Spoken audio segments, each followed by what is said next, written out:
আপনারা দেখছেন আমাদের চ্যানেল বাংলাদেশ। এই ধরনের গুজব নিয়ে মিথ্যা কথা বলে ভিডিও বানাচ্ছেন। আমার মনে হয় এটা আমাদের ইসলামকে অবমাননা করা। ঢালিউডে আবারও শুরু হয়েছে নতুন আলোচনা। সম্প্রতি সোশ্যাল মিডিয়ায় ছড়িয়ে পড়েছে একটি গুঞ্জন, যেখানে বলা হয়েছে জনপ্রিয় অভিনেত্রী শবনম বুবলী নাকি ক্যারিয়ার নিয়ে বড় একটি সিদ্ধান্ত নিয়েছেন। এই গুঞ্জন অনেকেই আবার টেনে আনছেন ঢালিউড সুপারস্টার সাকিব ওকে বলেন পেপারস দেখাইতে। ও তো একটা চক্রের সাথে জড়িত। ও চাইতেছে আমি খানের নাম। তার কারণ এখানে দেখা গিয়েছে 7 মাসের প্রেগন্যান্সি শবনম বুবলী হঠাৎ করে যেন পেটটা আবার সমান সমান হয়ে গিয়েছে। এখানে দেখা যাচ্ছে এবার সাকিব খানের কারণে আবারও স্যাক্রিফাইস করতে হয়েছে শবনম বুবলীর। তার 7 মাসের বাচ্চা নষ্ট করতে হয়েছে।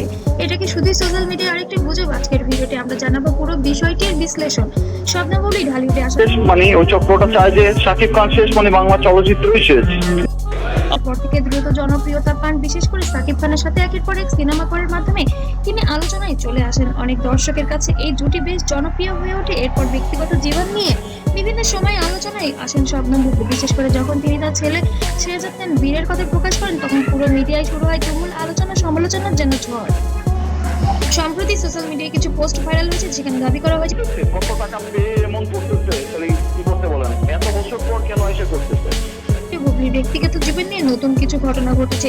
সেই ঘটনাটা কি, সেটাই আসলে দেখার বিষয়। রিসেন্টলি দেখা গিয়েছে তার বেবি বাম্পের বিষয়গুলো হঠাৎ করে আবার দেখা যাচ্ছে যে তিনি সকল কাজ সম্পূর্ণভাবে করছেন, তবে কি বাচ্চাটি নষ্ট করে দিয়েছেন। তবে গুরুত্বপূর্ণ বিষয় হলো এই দাবিগুলো কোনোটি এখনো পর্যন্ত বিশ্বাসযোগ্য সূত্র থেকে নিশ্চিত করা হয়নি। অনেক সময় দেখা যায় জনপ্রিয় তারকাদের নিয়ে সোশ্যাল মিডিয়ায় নানা ধরনের গুজব ছড়িয়ে পড়ে।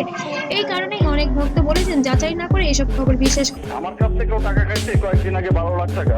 আর হোয়ার ইজ স্টুপিড করা ঠিক নয়। এই গুজব ছড়িয়ে পড়ার পর থেকে ভক্তদের মধ্যে মিশ্র প্রতিক্রিয়া দেখা যাচ্ছে। কেউ বলছেন এগুলো সম্পূর্ণ মিথ্যা, আবার কেউ বা বলছেন যা ঘটে তাই একটু হলেও রটে। আবার কেউ বা বলছেন সত্য ঘটনা না জানলে মন্তব্য করাও ঠিক নয়। তবে বেশিরভাগ ভক্তরাই মনে করেছেন এই ধরনের ব্যক্তিগত বিষয় নিয়ে গুজব ছড়ানো উচিত নয়।